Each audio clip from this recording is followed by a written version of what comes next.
غزہ جنگ بندی معاہدے پر عمل درآمد جاری۔ اسرائیلی قیدیوں میں 19 سالہ فوجی خاتون اگم برجر کو رہا کر دیا گیا۔ اسرائیلی خاتون فوجی کو خان یونس میں حماس کے شہید رہنما یحییٰ سنوار کے گھر کے قریب سے رہا کیا گیا۔ باقی 2 قیدیوں کی رہائی جاری ہے، جن میں 29 سالہ خاتون اربل یہود اور 80 سالہ گیڈی موشے موزس شامل ہیں۔ حماس کی جانب سے 5 تھائی باشندوں کی رہائی بھی متوقع ہے۔ 110 فلسطینی قیدیوں میں عمر قید کے 32 قیدی جبکہ 30 بچے بھی شامل ہیں۔ اسرائیلی وزیراعظم بنجمن نیتن یاہو کے دفتر کے مطابق ہفتے کو چوتھے تبادلے میں 3 اسرائیلی شہریوں کو رہا کیا جائے گا۔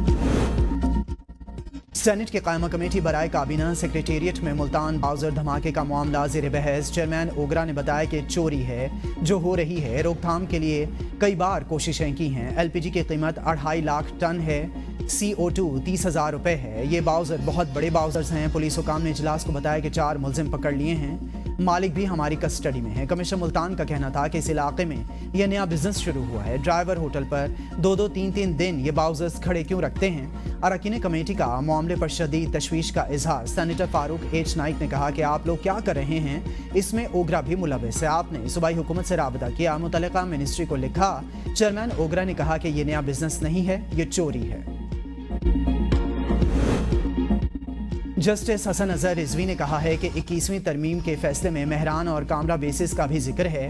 GHQ حملہ کرنے والوں کا ٹرائل کہاں ہوا تھا؟ پاکستان کے اربوں روپے مالیت کے 2 اورین طیارے تباہ ہوئے تھے۔ آئینی بینچ میں زیر سماعت فوجی عدالتوں کے خلاف اپیل کیس میں ریمارکس۔ جسٹس حسن اظہر رضوی نے سوال کیا کہ کیا 9 مئی کا جرم ان دہشت گردی کے واقعات سے زیادہ سنگین ہے؟ کیا مہران بیس پر دہشت گردوں کے مارے جانے کے بعد کوئی تفتیش ہوئی کہ یہ کون تھے، کہاں سے آئے تھے اور کیسے آئے تھے؟ کیا دہشت گردوں کے مارے جانے سے مہران بیس حملے کی فائل بند ہو گئی؟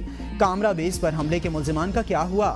ان کا ٹرائل کہاں ہوا تھا؟ انہی تمام حملوں کی بنیاد پر ترمیم کی گئی تھی کہ ٹرائل میں مشکلات ہوتی ہیں۔ جسٹس جمال خان مندوخیل نے ریمارکس دیے کہ 21ویں ترمیم کے فیصلے میں واضح ہے کہ فوجی عدالتیں جنگی صورتحال میں بنائی گئی تھیں، سویلین کے ٹرائل کے لیے آئین میں ترمیم کرنا پڑی تھی۔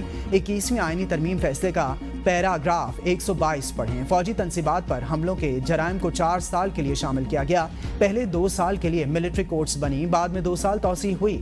کیا آرمی ایکٹ کا سیکشن 2(1)(d)(2) بھی ترمیم کے تناظر میں بحال ہے؟ وکیل وزارت دفاع نے دلائل میں کہا کہ ٹرائل کے لیے ترمیم کی ضرورت نہیں تھی۔ ترمیم کے ذریعے آرمی ایکٹ میں مزید جرائم کو شامل کیا گیا تھا۔ GHQ حملہ کیس کا ٹرائل فوجی عدالتوں میں ہوا تھا۔ GHQ حملہ کیس کا ٹرائل 21ویں ترمیم سے پہلے ہوا تھا۔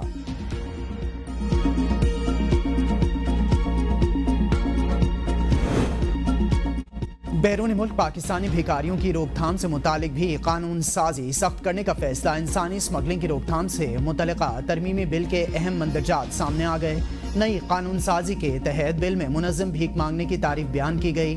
منظم بھیک مانگنے کے لیے بھرتی کرنے، پناہ دینے پر 7 سال قید اور 10 لاکھ روپے تک جرمانہ ہوگا۔ منظم بھیک مانگنے سے مراد کسی شخص کو جان بوجھ کر فراڈ یا خیرات وصول کرنے میں ملوث کرنا ہے۔ گاڑیوں کی کھڑکیوں پر دستک دینا، زبردستی گاڑیوں کے شیشے صاف کرنا بھی منظم بھیک ہے۔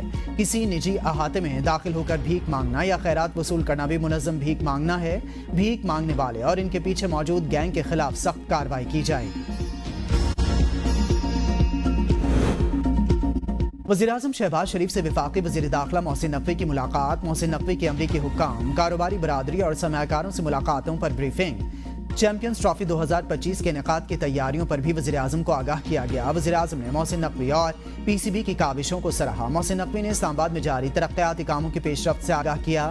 وزیراعظم کا ترقیاتی منصوبوں کی رفتار پر اطمینان کا اظہار۔ وزیر داخلہ نے امن و امان اور انسانی اسمگلنگ میں ملوث گروہوں کے خلاف آپریشن کی تفصیلات بھی لی اور ان پر بریفنگ دی گئی۔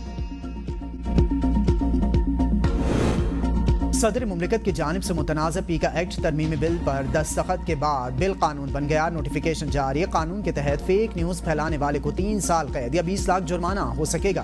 وفاقی حکومت قومی سائبر کرائم تحقیقاتی ایجنسی قائم کرے گی اور تحقیقاتی ایجنسی سوشل میڈیا پر غیر قانونی سرگرمیوں کی تحقیقات کرے گی۔ ایجنسی کا سربراہ ڈائریکٹر جنرل ہوگا۔ تعیناتی 3 سال کے لیے ہوگی۔ اتھارٹی کے افسران اہلکاروں کے پاس پولیس افسران کے اختیارات ہوں گے۔